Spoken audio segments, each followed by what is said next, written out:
Hi.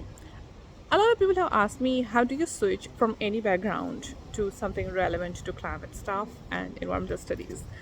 That could be due to the reason that a lot of people actually recognize that part A, we need to do something about this climate problem, and B, a lot of new jobs, a lot of new opportunities are actually in the climate sector and in the environment sector.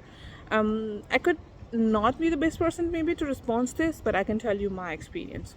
So, when I graduated as an electrical engineer back in 2016, I realized the importance of environmental sustainability, and for both of the reasons, again, I realized my responsibility, and then I also realized that there's going to be a lot of opportunities and jobs in this sector. So instead of continuing with masters in electrical engineering pure, I chose to do my masters in energy systems engineering. So this gives me a broader area to play in. So when I talk about energy, a lot of things come into it. Oil sector comes into it, petroleum, CNG, coal sector comes into the energy sector, financial management, energy policy comes into it, which all of the things I could not have done just if I had done only my masters in the electrical energy sector only. So that's one thing that I quickly started when I realized in my future, I want to be doing something relevant to energy, to environment or climate. The second thing, so those were 2 years for my masters. I was quite engaged with my masters and did not maybe really do something climate stuff. But a lot of my research, when I was doing my research on biomass, it was talking about sustainability. It was talking about, because in 2017 Sustainable Development Goals was really fresh, and every research and every organization was supposed to read, understand, and follow the SDGs.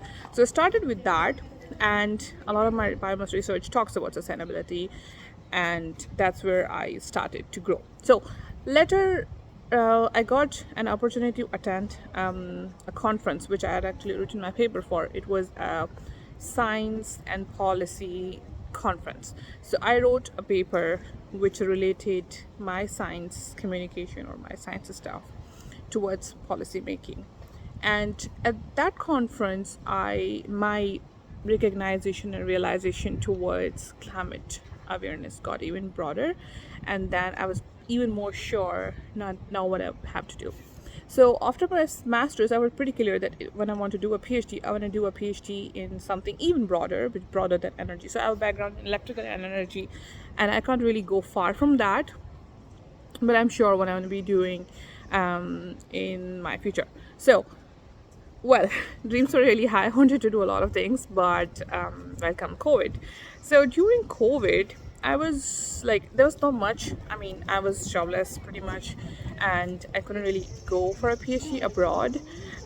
So what I did, and then deep down, I knew since many years I want to do something about climate. I want to learn, and then like so the realization actually came from I started to apply for positions.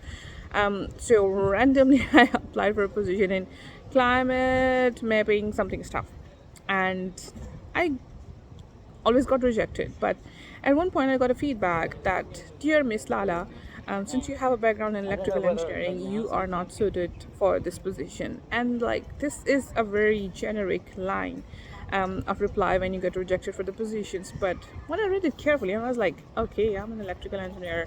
Even if I was hiring a person for this job, I would not hire myself. So what I did, there was this stuff like true ground realization that I need to do something about it.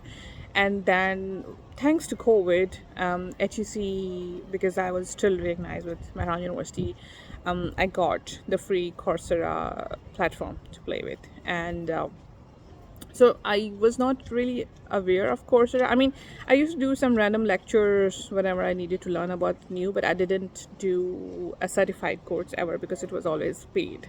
But with during COVID, it was free to Mehran University, and as part of that, I did so many courses relevant to climate change, and then not only climate change. So I started with learning about climate change, basic software, what is global warming, very very basic definitions of it, And then I knew, okay, it's me as an energy systems engineer now, and now I want to relate it with the climate. So I started to do courses relevant to energy and climate policy and stuff. So, from that, and like when I was doing those courses, my not only my interest but my clarity was getting, like, it was getting more and more clear that, okay, this is how it's connected, this is how I can help.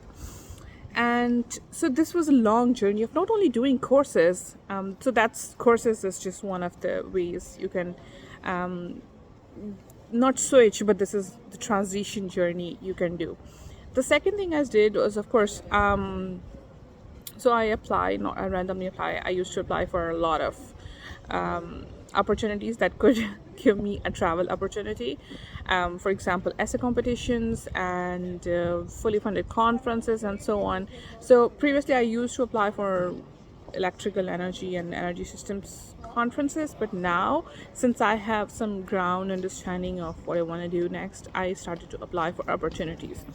And now, because I have like good understanding, which was being reflected from my essays, and I have some certified courses, so I got to hear back positively from a lot of stuff. So mainly because during COVID, everything was online, so like online, there's no harm. People were giving you opportunities, so I continued learning more, and during that journey of learning more, I saw this opportunity of masters in Department of Energy and Climate Change at Asian Institute of Technology.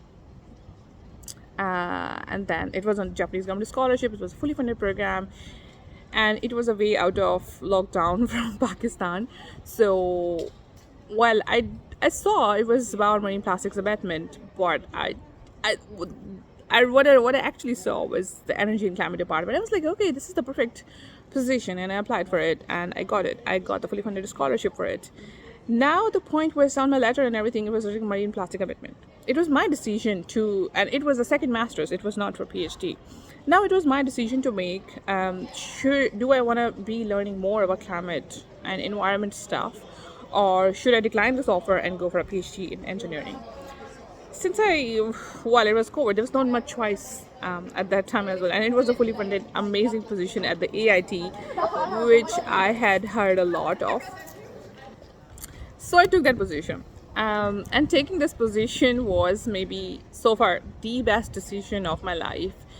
I learned a lot at AIT, and even my AIT journey was also during lockdown, so that was all online. I was still in Bangkok, but it was still, everything was pretty much online, and I continued my journey of learning.